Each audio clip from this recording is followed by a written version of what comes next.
Halo semuanya, aku Arkana Finurcaya dengan NIM 21120 1241 40 160.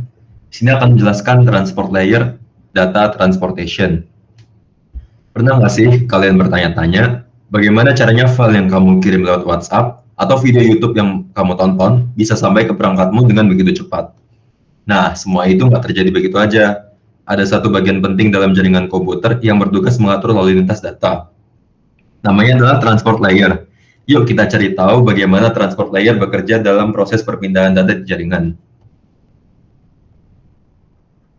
Transport layer adalah salah satu lapisan penting dalam model jaringan, yaitu OSI layer atau TCP/IP layer.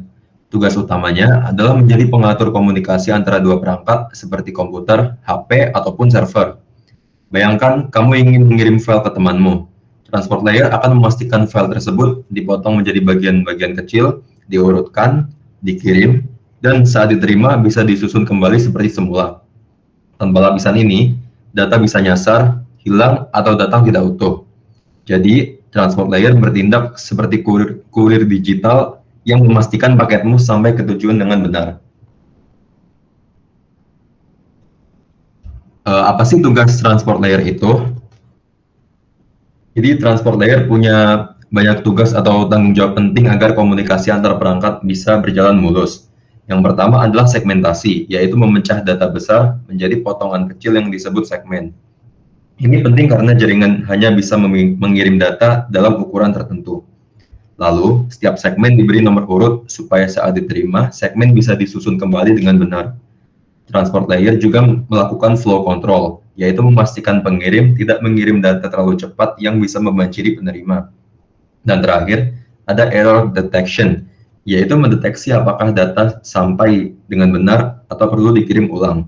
Semua ini bekerja tanpa kamu sadari saat membuka web, kirim file, ataupun menonton video. Namaku Boy Evan Dibuka dengan NIM 211211413008 akan menjelaskan ada beberapa protokol pada transport layer, yaitu ada TCP/IP dan UDP. Nah, di sini TCP merupakan dari Transmission Control Protocol. Nah, jadi tugas dia itu untuk memastikan data sampai dengan aman dan lengkap. Nah, TCP ini memiliki ciri khas, yaitu dia sebelum mengirim data, dia harus melakukan yang namanya three-way handshake atau berjabat tangan. Yang pertama, pengirim mengirimnya kepada penerima, dan kedua, penerimanya akan membalas. Nah, kelebihan dari TCP ini adalah dia kalau ada data yang hilang atau rusak, TCP ini akan mengirim ulang. Kemudian protokol ini adalah salah satu protokol yang lebih aman daripada yang sebelumnya, yaitu ada UDP atau dikenal sebagai user datagram protocol, yaitu mengutamakan kecepatan pengiriman meskipun ada kemungkinan data yang tidak lengkap atau tidak utuh. Nah, UDP ini berbeda dengan TCP tadi. Nah, selanjutnya UDP ini memiliki ciri-ciri khas seperti TCP, yaitu dia hanya mementingkan kecepatan, kemudian tidak ada proses handshake, dan dia tidak memastikan bahwa koneksinya itu aman. Nah, selanjutnya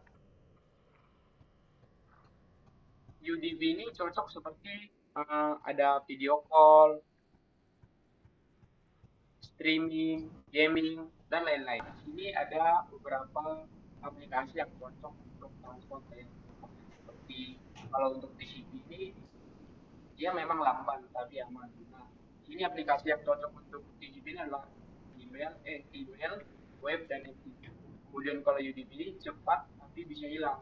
Nah, contoh aplikasi yang cocok untuk UDP adalah gaming, video call, dan Nah, sekarang kalian sudah paham kan bahwa transport layer punya peran vital dalam komunikasi jaringan.